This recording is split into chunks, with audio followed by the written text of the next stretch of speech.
Hello everybody, this is emmavoid, and welcome back once again to my Let's Play of Kentucky Route Zero.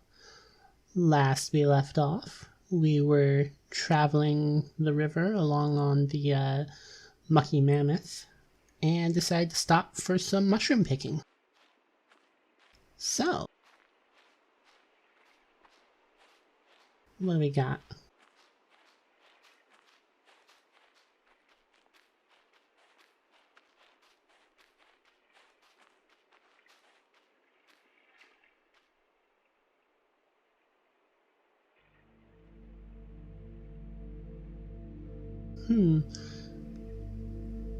She lit a second cigarette with the embers of the first one.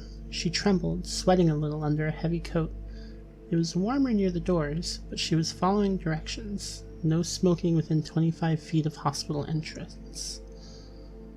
And on the other hand, Kate gently rolls a fallen branch and plucks something white from the underside. She holds it up for Ezra to examine. It looks like they're two separate options. So I guess we'll go with the mushroom? Oh. Pleurocypella porrigans. The common name is angel wings. Isn't that pleasant? They have a delicate, springy texture, and they're tasty, like sweet moss. So then, what's going over here at the hospital? So she stood by a hot dog cart parked at the edge of the sidewalk. Ah, and that's the end of that one, so I guess we're back over here. Would you like a bite? Okay. Ezra takes a small bite and ruminates. What do you think? Is it supposed to be spicy? It does taste like moss, or I think I got a bug. Let's go with the bug. Oh, lucky you. Kate, oh my god.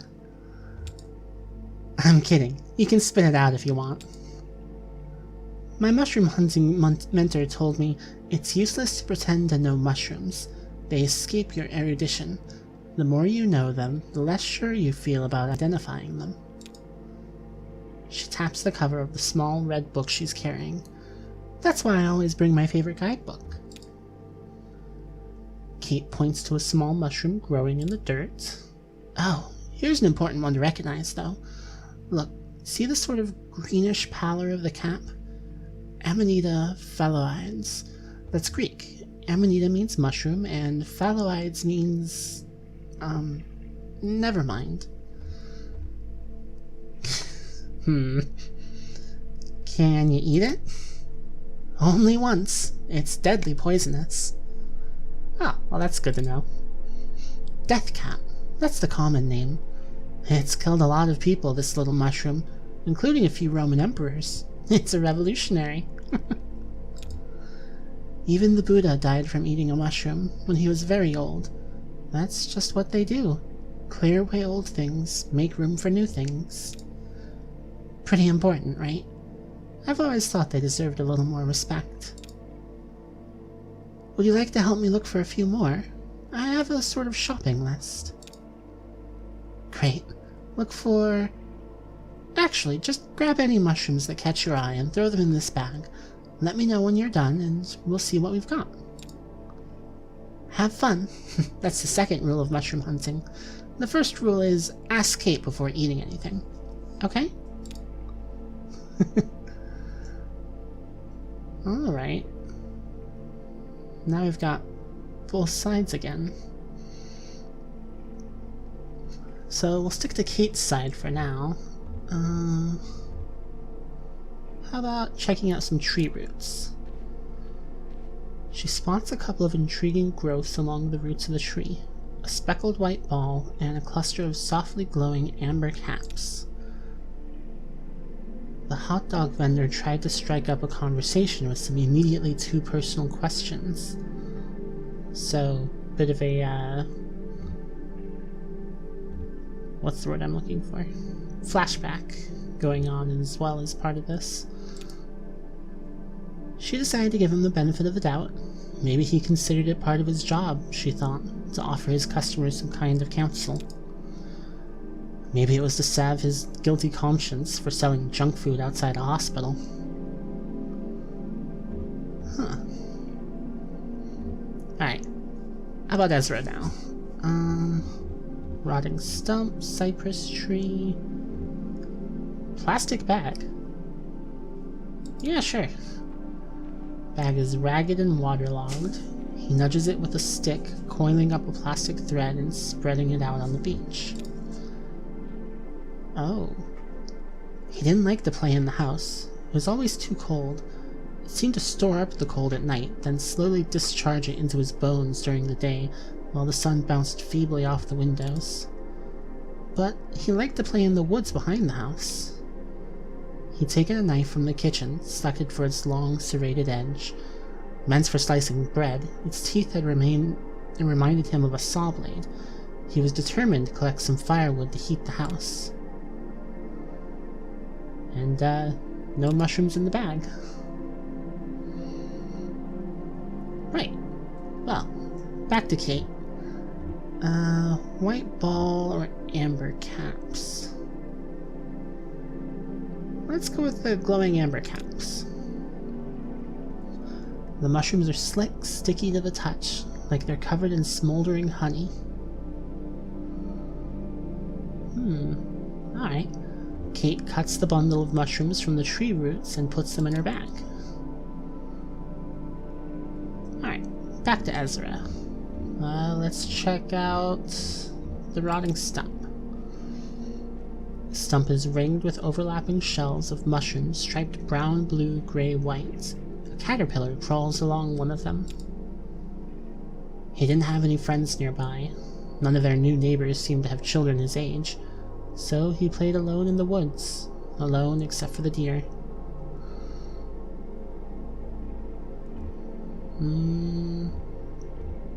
As interesting as the caterpillar could be, we're here for mushrooms.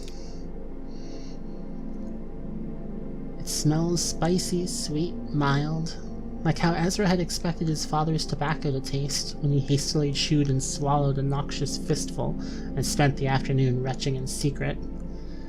Yeah, don't eat tobacco, kids. He heard someone calling his name, probably his mother, but her voice didn't sound right through the trees. He kept going. Let's, go ahead and get some of that mushroom. Ezra closes his eyes and listens to the water and the distant clicking of bats. Right. Back to Kate then. Let's go for the grass. She parts the grass with her garden knife, studiously combing the ground. Had she ever tried any alternative medicines? Acupuncture, homeopathy, Ayurveda, magical thinking? She said she'd never heard of any of those things. He fished a stray hot dog out of the pickle jar.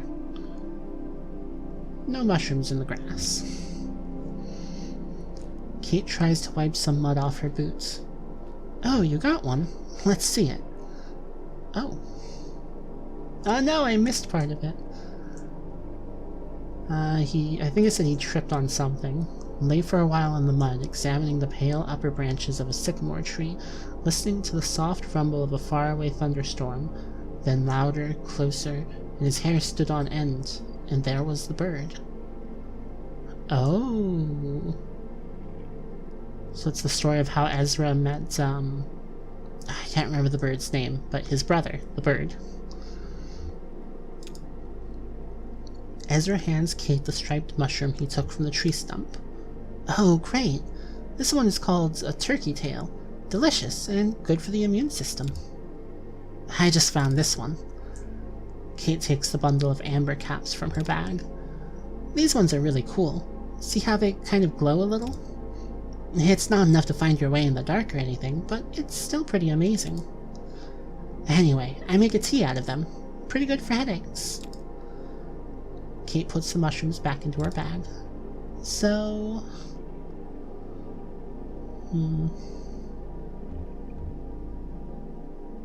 Let's not ask about Ezra's parents. I get the feeling they're, not great. You have a brother out there somewhere. Julian. He's gonna come find me in the morning after the work is done. Julian, that was his name. Yep, we work pretty hard. Used to spend part of each night looking for my folks, but now we pretty much just work. But maybe that'll change now. I have some new friends. Do you have a family? I left home when I was very young.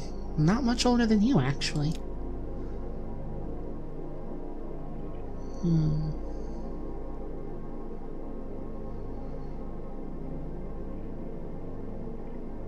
Years later, my mother got sick and I tried to visit her, but it was too late. She was all spaced out on fevers and morphine.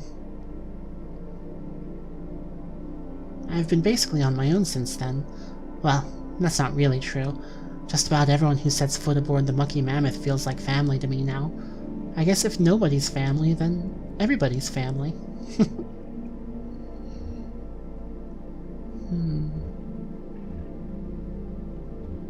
What's this island for? It looks like someone made it on purpose. Oh, right. It's kind of a nice, simple shape. Pleasantly minimal island geometry. Months later, she came across a book on homeopathic medicine in a used bookstore and bought it.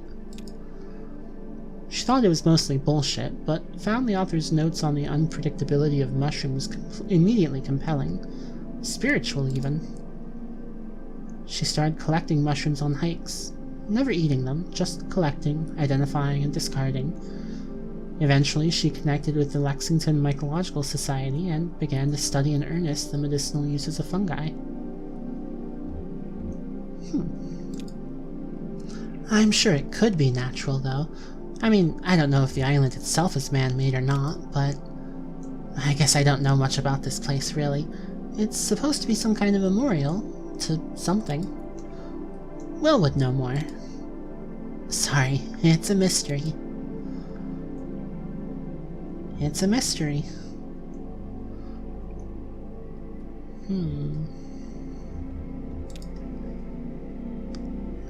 I'll search for clues. She put out her cigarette, said goodbye to the hot dog vendor, and spent the rest of the afternoon listening to doctors and trying to understand the world as they did, as a list of discrete injuries to be mended.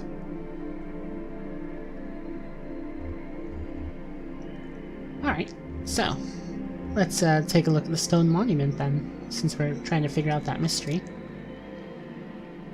The monument is covered with lichen and painted text. Rock graffiti, X+O forever. Let's maybe check out a... Let's look at the shore next. Ezra steps on a plastic bottle. A wooden post projects from the sand nearby. Ooh, wooden post, wooden post. A groove is worn near the top of the post. Ezra inspects the contents of his pockets. Alright, what have you got? That stone-faced monument has X+O forever painted on it. Interesting. What do you think that means? Hug and kiss forever? Or they could be initials. Xavier and Olivia forever. Xerxes and Oliver? What do you think that monument is for? I'm not sure anyone remembers. It's a lot of cats on that boat passing by. Like, a lot of cats.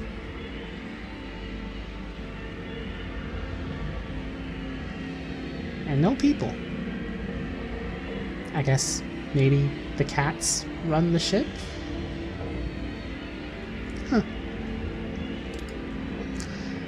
There's a pole in the ground over there. It's all scratched up. Oh yeah, I bet people tie their boats there. Maybe somebody who takes care of the trees? Could be. Or other travelers and mushroom hunters like us. Well, Ezra, I can't say I know what that all adds up to. Like I said, I wish Will were here. He'd have some local history for us. We can ask him back on the boat. Kate and Ezra look up at an old battleship drifting by. Oh, there it is. The Iron Pariah. Don't worry, it's just passing by. I don't know much about it firsthand, but I've heard things. Ezra's parents shook him awake. They seemed alarmed, but not immediately concerned. They led him back into the house, past the house, into the car. Dad said they were going to stay at the bus station for a while, the one with the little arcade, with the card game he liked. Dad watched him closely in the rearview mirror, expecting Ezra to be excited or confused or scared, but he didn't feel anything. He hardly seemed to hear. In fact, he felt like he was observing the family car from a distance, from far above, from the clouds.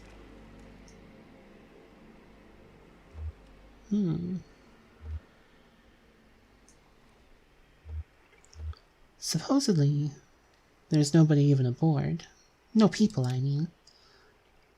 There must be something on there. Life is everywhere. Rats, insects, some kind of hardy mold. Also tons and tons of cats. Part of it could be flooded and host to some of the eyeless fish that live in the Echo. Hey, maybe there are some mushrooms growing in there, slowly consuming military rations from over 100 years ago. Someone told me she got close to it by accident and heard a strange wailing sound. She was a passenger on the Mammoth. She said she'd been out fishing on a rowboat and got swept up by a current near the cluttered place. Before she knew it, the Iron Pariah was upon her, unimaginably massive up close, but eerily silent. The only sounds, she said, were the lapping of the lake water against its iron hull and a faint sort of, well, she said it was a chorus of mews. Probably from all the cats, I would imagine. I'll be damned if I know what that sounds like. I've never gotten close enough to the ship myself. More mysteries. They do pile up over time, as people forget the details. Thanks for taking me mushroom picking. Mushroom hunting? You can pick apples, because they're right out there in the open. Mushrooms hide. You have to hunt for them. Right. Well then.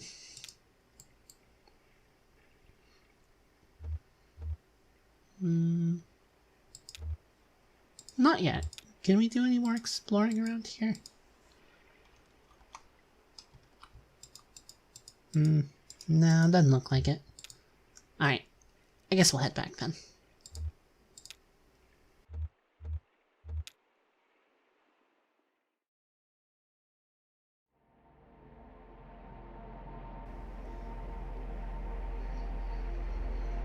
See that rough circle of rocky protrusions near the shore? It's more intricate than it looks. More than 2/3 of it is actually underwater. I haven't seen it myself, but listen to this. It's man-made, and the rocks weren't placed according to their size, so what's visible is a more or less uniformly random selection of the overall shape. It looks like it might be a spiral, all told, or maybe some kind of meditative labyrinth. At the head of it is a petrified oak stump. That was moved here from above ground, of course, decades ago, and that's where the ceremony took place. Ooh. The Lock-Lucks were married here. Many frail-tongued observers said they should just go with Lock or Luck, or split the difference with Look, or even Lick, or anything else, really. But it was never going to happen. Marge and Errol. Greta and Norm. Or Billy and W.H.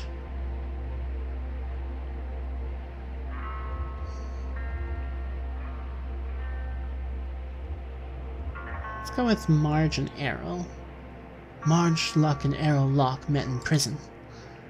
She was a volunteer teaching conflict mediation skills to guards, and he was employed at the side gate accepting deliveries and greeting visitors. Neither of them once saw a prisoner. Their engagement was welcome news for the family businesses who had been looking for some opportunity to merge interests.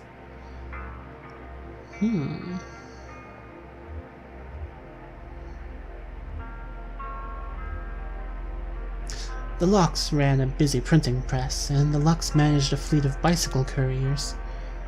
The natural next step was to start a local paper, what would become the Echo River Evening Record. The ceremony itself was humble and perfunctory, and it must have somehow involved these rocks.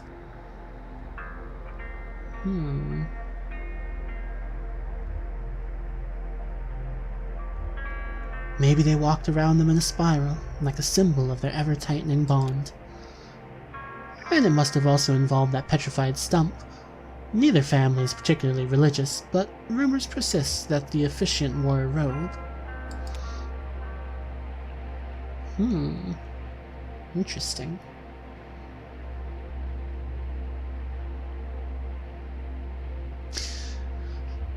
Shannon helped fix up a mushroom stew, or Shannon and her friends set out in the dinghy to deliver a package?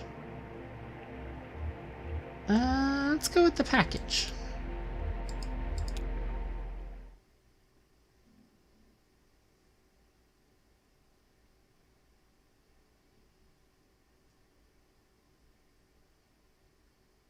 Echo River Central Exchange.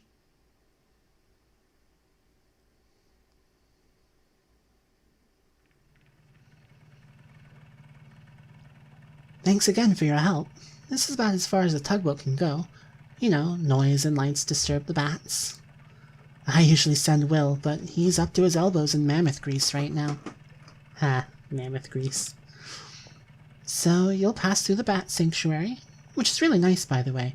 Be sure to check out all the plaques and stuff for, cool bat facts. Plenty of time. Anyway, the Echo River Central Exchange, or, excuse me, Consolidated Auxiliary Switch number 30. They changed the name when the power company took over. Anyway, it's just on the other side of the bat sanctuary. This package is going to Poppy. She's an operator. The operator. We'll meet you on the other side at Sam and Ida's for our scheduled early breakfast stop.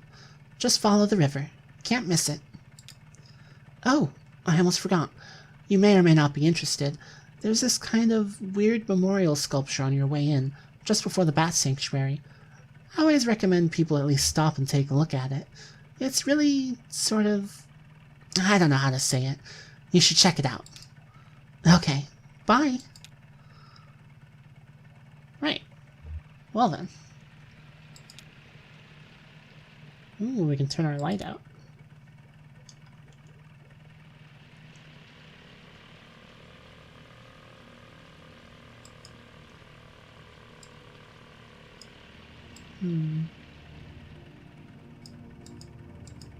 So how much control do we have?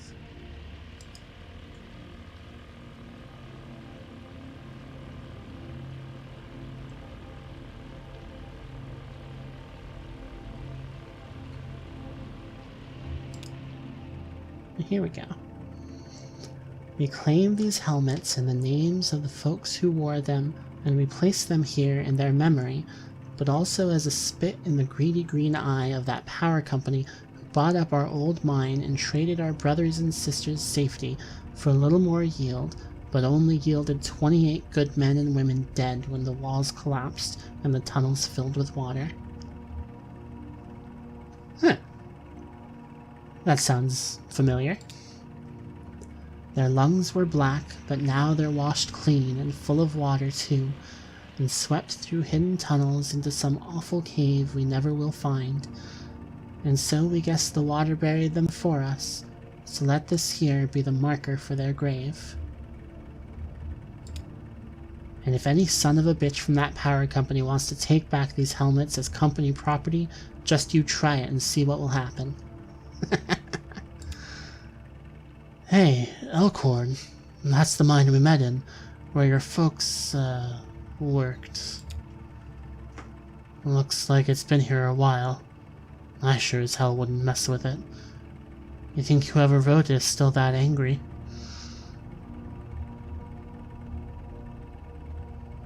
Sure, angry. Mainly just hurt. Yeah. Everybody's got their own way, I guess. And this probably stirs up... I mean, how do you...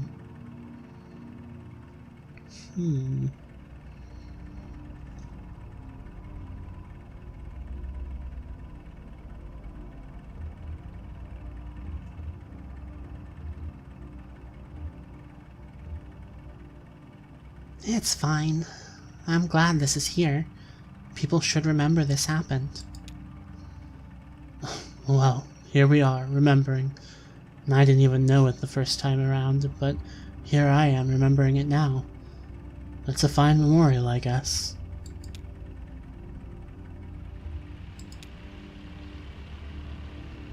Yay! Dark! Okay, let's turn the light back on.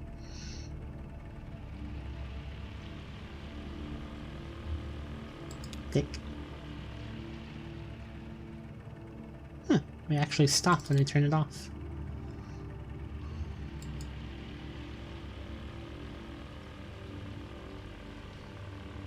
Oh. Oh, that's not good.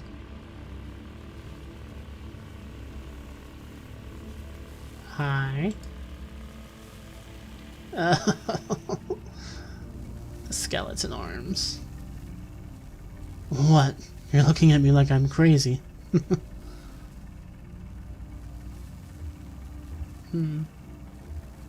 Are you feeling okay? Oh, sure. It doesn't hurt anymore, my leg. It's just kind of numb. Like it's not there. My shoulder too, actually. That's an old one, though, from an accident. I'm lucky I just had some nerve damage there. It probably should have been a lot worse. You know, those guys from the distillery are just making the best of a bad situation, just like the rest of us. Hey, one of them said to me earlier they could even help me take care of these medical bills for my leg, you know?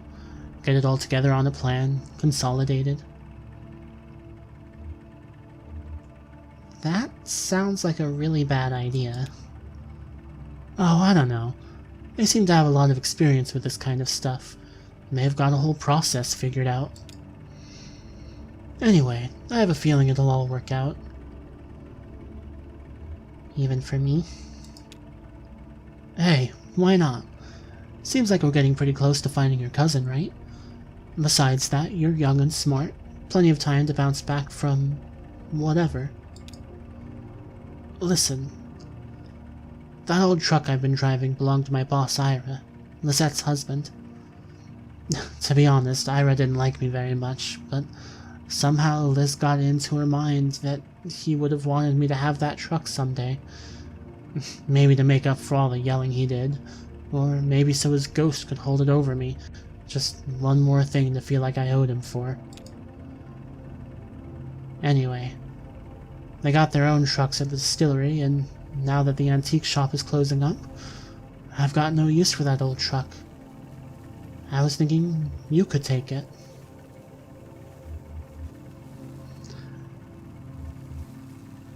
Sure, I could keep an eye on it for you until you get straightened out.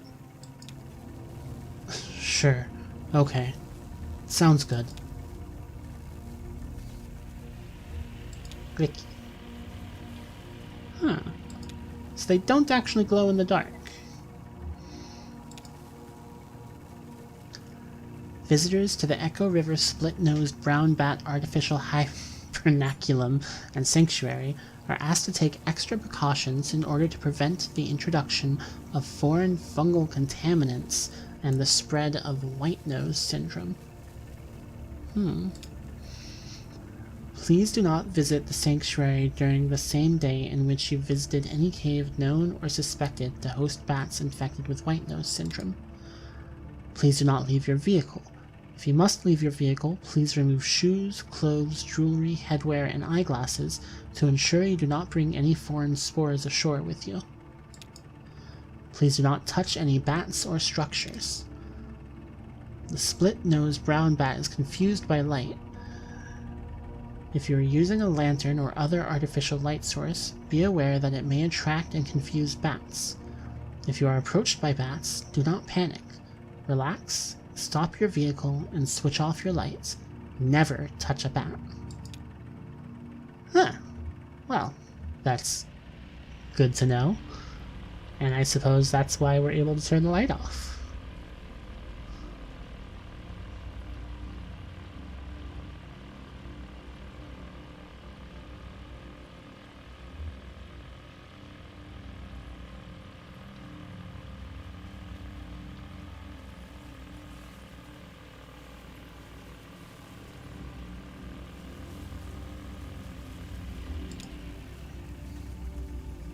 Bat fact. Ever talk with your mouth full? Bats do it all the time. Bats talk in extremely high frequency clicks, too high for humans to hear. Then they use their powerful ears to scan for the echoes of those ultrasonic clicks. By comparing very subtle differences in the time these echoes take to come back, differences of just millionths of a second, bats are able to picture their environment with enough accuracy to catch a flying insect. Once a bat has caught an insect in its mouth, it's still flying, and so it still needs to avoid running into anything. So bats keep clicking away even while they munch on a tasty bug snack. It may be poor table manners, but it's crucial for surviving in the dark. I wonder how the other bats know whether one of them is really talking or just chasing a bug.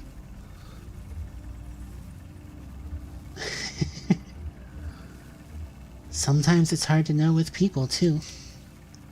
Oh, yeah. Like, how about this weather? I guess there are layers to it, right? Sometimes you just need to get the other person talking so you can check their body language or hear what their voice sounds like, find out if they're friendly or angry or drunk.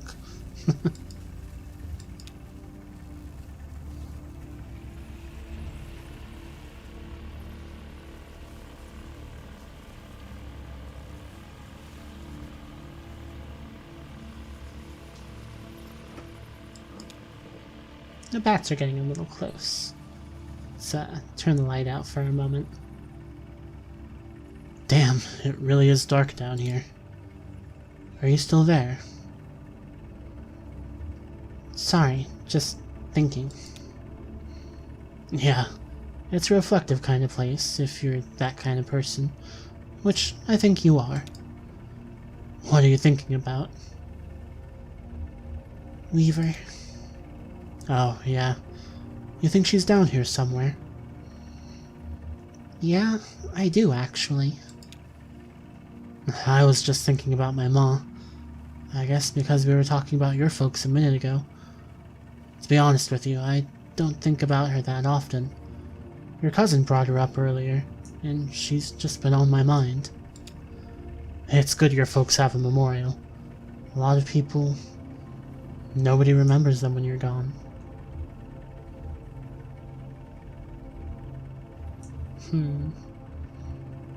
You mean, like your mom? Oh. No, she would have hated that. I don't know what I mean.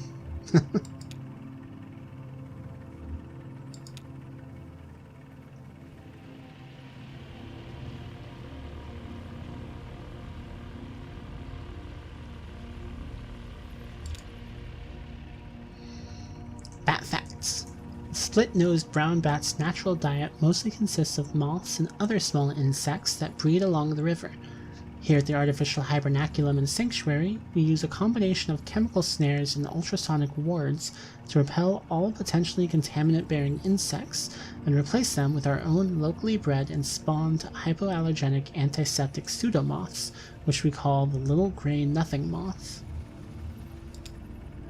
You may be thinking that the other moths and insects the split-nosed brown bat would have been eating are very much relieved that their natural predator has found another food source. Not so. We've installed netting and highly effective moth traps along the river where the split-nosed brown bat normally hunts, to balance their escape from the food chain. But eating moths isn't the only systematic contribution these bats make. They also produce a potent fertilizer in the form of guano that helps plant life thrive along the Echo River and the shore of Lake Lethe. In order to minimize the sanctuary's impact on subterranean agriculture, We collect that precious guano here at the hibernaculum and manually distribute it throughout the caves. It's a full-time job. Sounds like a lot of work.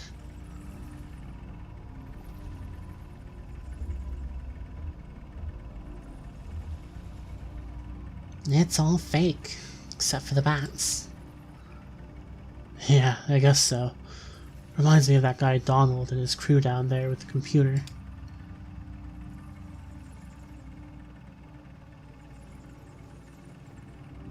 Right. It is reassuring to know that someone's taking care of everything for these little bats. Yeah. Who's gonna build the people hibernaculum? Well, maybe we'll build it ourselves. Maybe we already did. Like the folks in the mine. You said they used to buy stuff. Fans, canaries, all those little trinkets to make it bearable. There's still a lot of stuff down there. It feels cluttered, but human. I just mean, all people need is enough to pretend we're home, and we can make it anywhere.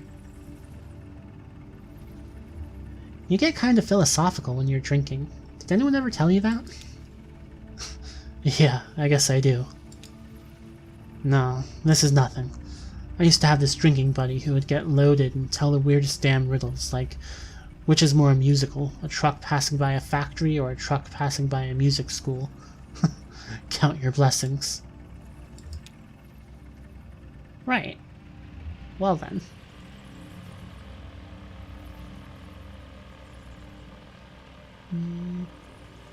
Let's try doing the thing again.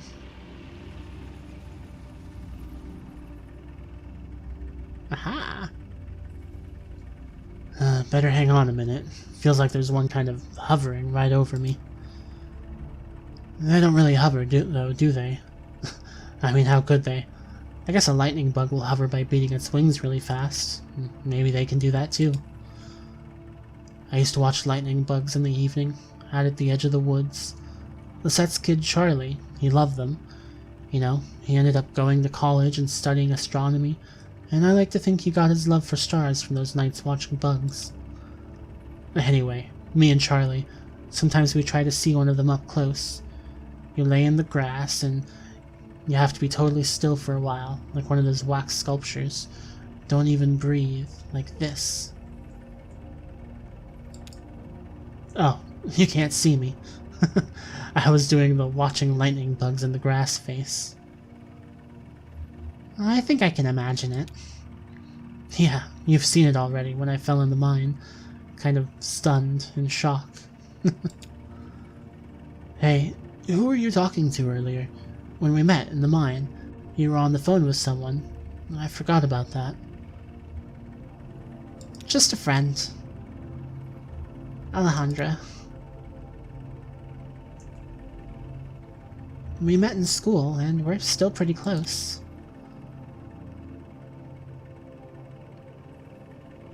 I was just venting on the phone about my landlord's situation.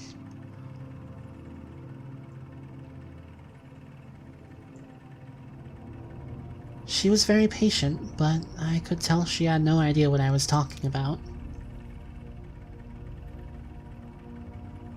I actually hate talking on the phone. Yeah, I try not to use it. I like to see someone's hands when they talk. Most people never learn how to lie with their hands, so anything you see there you can pretty much take for the truth.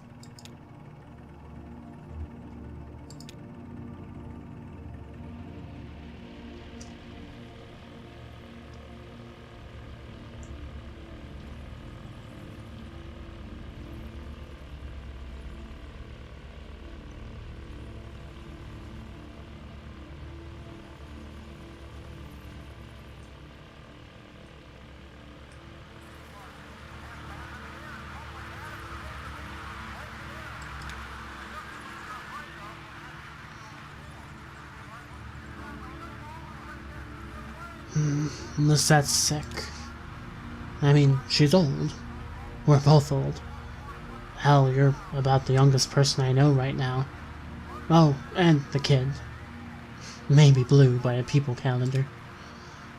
Dog ears, though, I bet she has us all beat. So, I'm old too, sure. And I forget stuff all the time. especially if I had a few and my brain is swimming.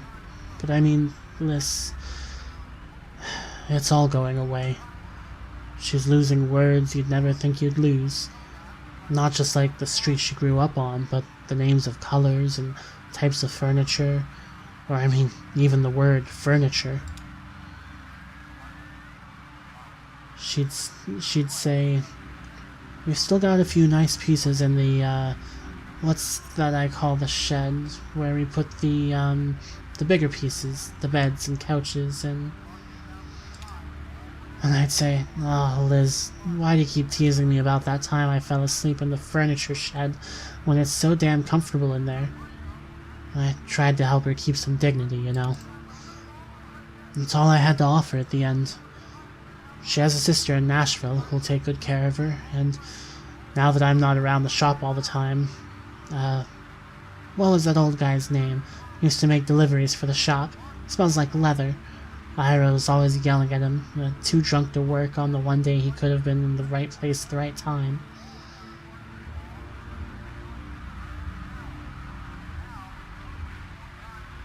She means a lot to you. Are you worried about losing her? You know, it's inevitable. At this age, people are going all the time. Friends, family, everyone. It's natural. I don't wish she'd live forever, just that she keeps some dignity as she goes. I think that's the best we can wish for anyone we care about. Okay, I think the bats are clearing out.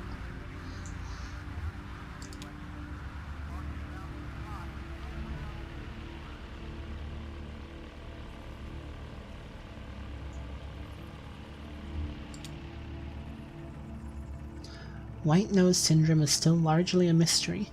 We suspect that the white fungal growth which appears on bats' faces and wings irritates and confuses them, causing them to awaken early from hibernation and venture outside, depleting stored energy they need to survive through winter. But biologists are nowhere near curing the disease. It spreads quickly and is highly fatal. In this way, white nose syndrome has drawn some comparisons to colony collapse disorder as suffered by bees. White nose syndrome and colony collapse disorder are sudden, violent, and mysterious. Will honeybees and the split-nosed brown bat be two more lost species, wiped out in a geological blink and forgotten to natural history? It's possible that a cure won't be identified in time, so the sanctity of this artificial hibernaculum is our best hope of preserving them. As you leave the Echo River split-nosed brown bat hibernaculum and sanctuary, please make sure your vehicle and clothing are free of hitchhikers. Makes sense. Sounds like we're nearing the end then, so let's try one more time to turn the light out.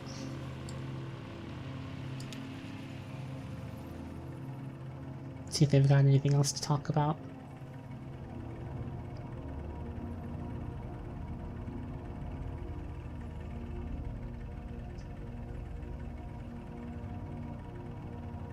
Nah, doesn't look like it. Onwards!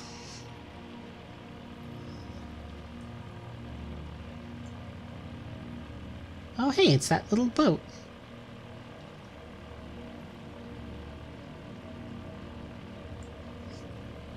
Well, that's random.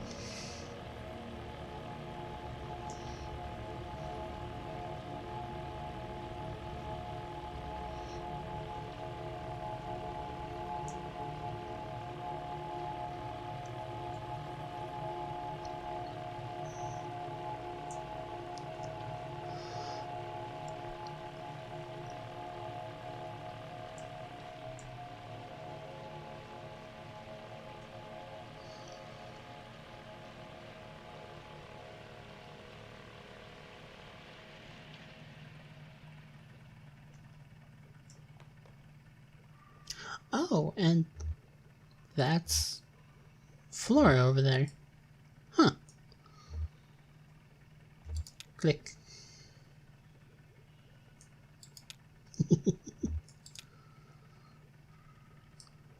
Careful up there.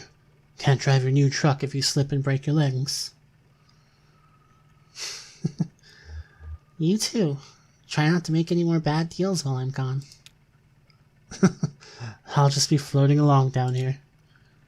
I just mean keep your eyes open, and don't look back.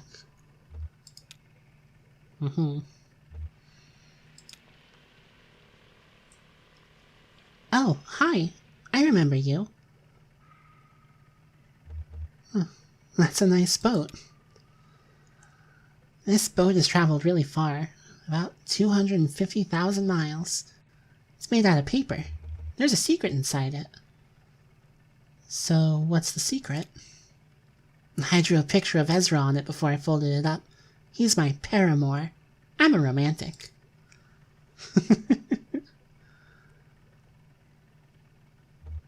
So am I think.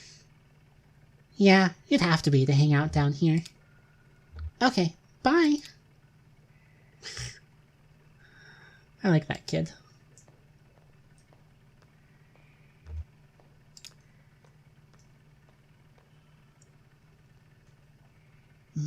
Could be bypassed with another capacitor at 100 nanofarads to reduce noise. If your circuit's too noisy, you should tie those floating pins to ground. That's a pretty good idea. They're probably picking up all kinds of radio interference. Dashiell Morse, pleased to meet you. We don't install this type of phone for customers anymore, but there are quite a few of them still in circulation. Anyway, the new system doesn't source enough current to ring these old bells, so I'm trying to come up with a workaround. Maybe a little box the customer could attach right before the wall jack. I'm a bit of a circuit geek myself. I bet. I mean, you seem very comfortable with electronics. Is this your first time down here? Yeah, I can tell. Your eyes can't quite adjust to the light. It takes some practice. Believe it or not, I've been coming here since I was a kid, for one reason or the next. Back then, this place was a train station. It's true. They had bats then, too, but they were considered a nuisance. What did you come here for as a kid? I usually came here with my grandmother. I took the train out to the town she lived in, or in the other direction, back to my parents' home. In my memories, it was always cold. Winter, I guess. Sometimes now I walk along the tunnel, run my hand along these wet stone walls, and close my eyes, ringing footsteps and the drip, drip, drip of the grimy stalactites. Well, the river shifted, and this place slowly filled with water, carrying the trains away with the current. It does that, the river, and I don't begrudge it. It's a good reminder that everything we have is borrowed, even trains. Eventually, someone at the Bureau of Reclaimed Spaces heard this place was still empty, so they moved the phone company in here. I returned here as a young lineman, a skill I picked up in wartime, running telephone wires behind enemy lines. We used trees instead of poles. I miss that, actually. They were easier to climb. It's just as well. I'm in no shape to be climbing anything these days. Closest I get is patching up the wiring in the crystal room for the WEVP folks. WEVP, that's the community television. I volunteered there for a number of years. I know everybody over there. Ralph, Sherry, Weaver, Dave. Weaver Marquez? Sure, Weaver Marquez. That's funny, I was just thinking about her. Yeah, I met her a couple times at the TV station. I suppose I didn't know her too well. She handled the archives, and I was helping with wiring and stuff. She really seemed to know her way around all that gear, though. She had a head for signals, I think. No idea where she ended up. I would guess she's probably not too popular around the station anymore, but I always liked her. Listen, miss, if you're interested in WVP, you should go talk to them directly. They're always looking for volunteers. Take the ferry over to the silo. There's a mail stop there. They don't have a sign or anything. Just ask around. I guess I'll get back to this damn old ringer. Poppy's just a little further down if you're dropping off that package. Nice chatting with you. Well then.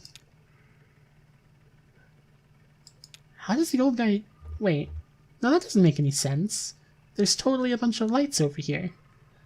You can see the lamp on his desk.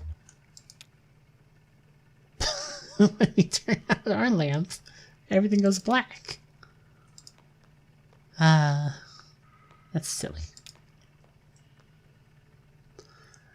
Abel and Eloise, the lovers' couriers. Bred for racing, Abel and Eloise spent most of their lives as carrier pigeons in the employ of the Echo River Avian Post. They retired here after Abel was disfigured in an accident with a light aircraft, but old habits were hard to die. Abel and Eloise would pick up scraps of paper from the ground, the trash, even pull them out of pockets, and deliver them to other people nearby, to delight or embarrassment. Word spread, and travelers passing through this tunnel began to come prepared with love letters, poems, and other written desires to pass along indirectly through these pigeons. After a hard day's work, Abel and Eloise would always be found nestled closely together in a disused newspaper stand set aside for their habitation, and that's where we left them. Aww. Even got statues of them. That's cute. Here we go.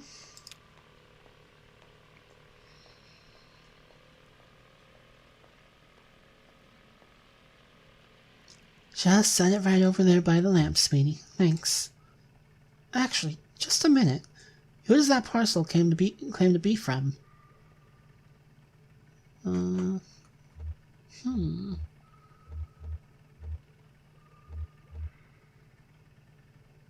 That's weird. There's no label on it.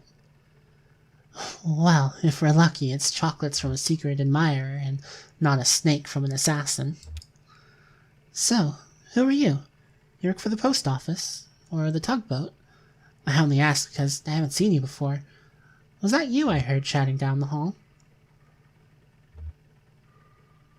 I'm just doing Kate a favor, dropping off this package. Kate? I love Kate. She helped deliver both my nieces, one in a hospital and one at the base of a mossy moonlit oak. It was beautiful. I love Kate. I think Loretta's granddaughter used her too. Oh, Loretta used to work here. Actually, I think quite a few of our former operators have relied at some point on Kate's services. Well, now I guess they'll have more time with their little ones. As you can see, all their chairs are empty. It wasn't always like this. When I came to work at the Echo River Central Exchange, there were 12 of us. Loretta, Edna, Meg, Kara, Marie, Lois, Liz, Hester, Angie, Wilma, Connie. I was number 12. Connie and I were hired on the same day, but she showed up early. Marie finished college, and Hester was fired for snapping at a rude caller, but he had it coming, and I hear she did just fine on her own. So they hired Beryl, Jana, and Sachiko, which brought us up to 13. And that was as many operators as we ever had here at one time. The power company came along, buying up all the lines, and one day they took the exchange as a throw-in, like it was nothing. Nothing. And they started phasing us out. Edna, Meg, Kara, and Lois left one Friday evening and were asked not to come back on Monday morning. Beryl saw the writing on the wall and quickly found employment at a private PBX. They had Jana and Liz stop routing calls and write up some kind of best practices document instead. It was their final task as exchange employees. Some of the girls were reassigned to other divisions. Connie, I think, was checking residential meters. Sachiko and Wilma were moved into energy sales, cold-calling businesses to see if they needed to upgrade their electricity plan. At least they were still on the phone. Then it was just Loretta, Angie, and me. We were swamped. The hours were hell and hard on the throat.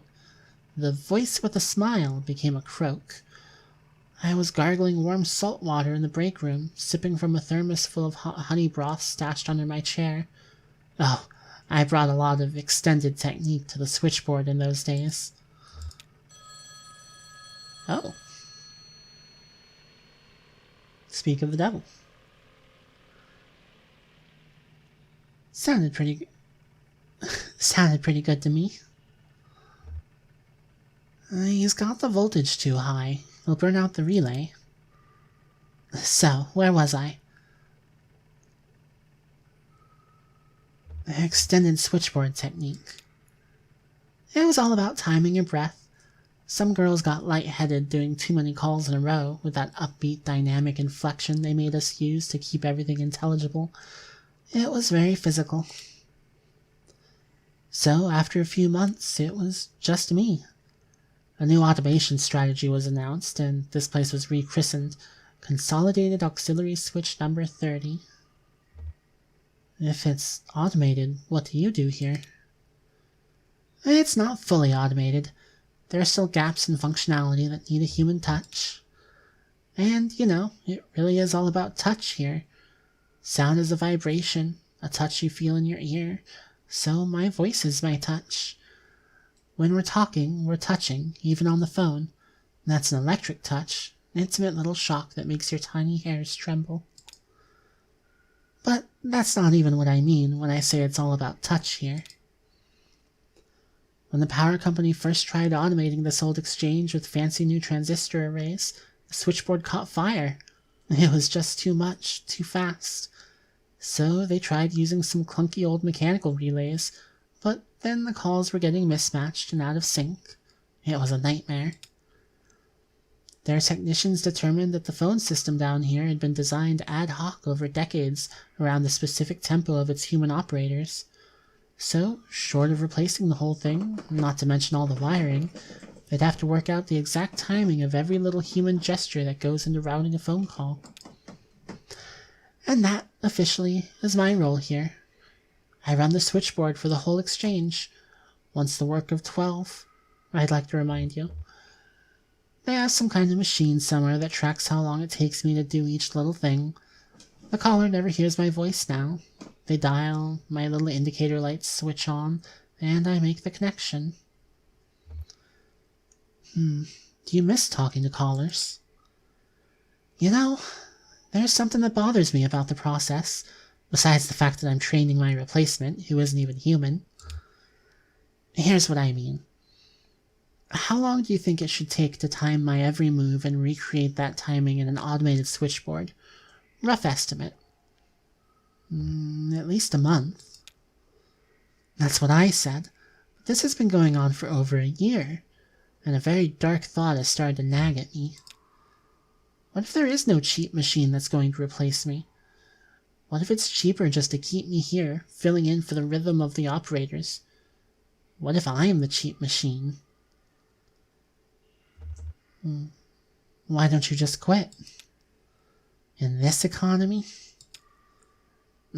No, you're probably right.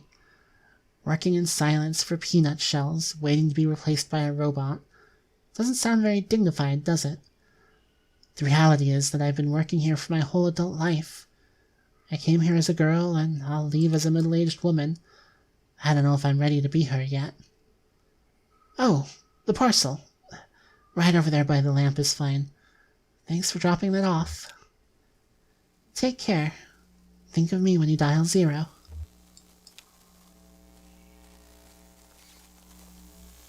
Well, oh dear. Oh no. No, no, no, no, no, no. No, no. That's not. We told you not to make any bad deals. Conway! Ugh.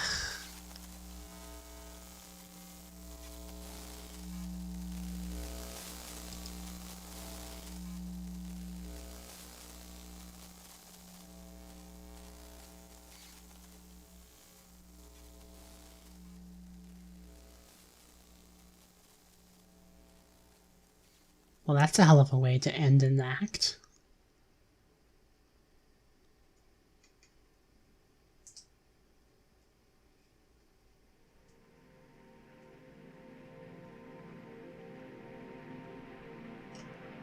She returned on the dinghy alone. She had a strong and sudden urge to shut the motor off and let the current take her, but she couldn't work out where that impulse came from, so she did her best to resist it.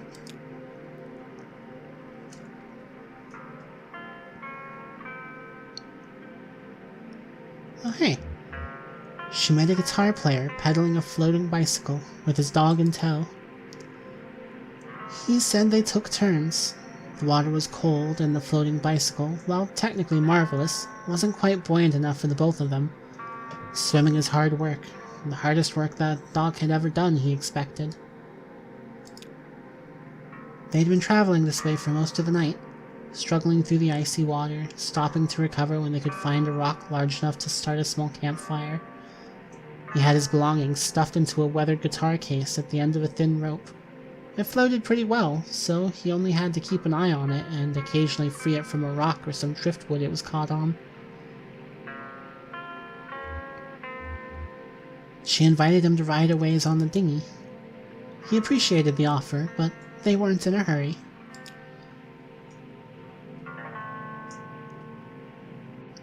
She met a painter of shipwrecks. He never worked from photographs, so his paintings could be divided into two categories. There are the ones he painted from life, and the Echo River was a very good source for these because its currents were so unpredictable and the tunnels so dark. He rendered these in oil paint by lamplight, working for hours cross-legged on the porch of his houseboat/studio.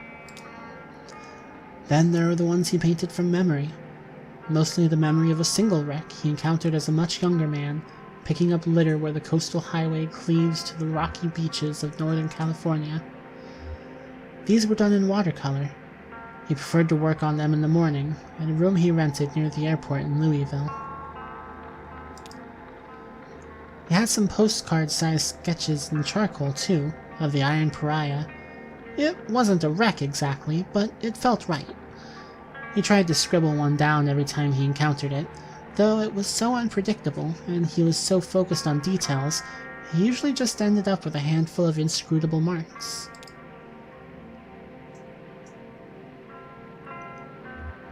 She met a family of 5 on a flat-bottomed skiff. The boat was loaded to capacity with black plastic bags and a few larger pieces of furniture wrapped in a blue tarp. 3 paddled, 2 adults and the older child. The 2 younger children slept. They'd been traveling all night, first by car and then for the last few hours by boat. Hungry and tired, they didn't plan to stop until they reached West Virginia, where a relative had offered to take them in. But the adults were happy to take a break from paddling in weary silence. They asked her about her river journey. She said she was on the way to Sam and Ida's. They'd brought some food. The kids had picked the garden clean earlier in the day, so they'd been snacking on the fresh bell peppers and tomatoes, and some crackers, rationed carefully for the trip. They wished her well and paddled on toward West Virginia. She gave in, shut off the motor, and floated for a while. Then she knew what she had been craving. A moment of silence.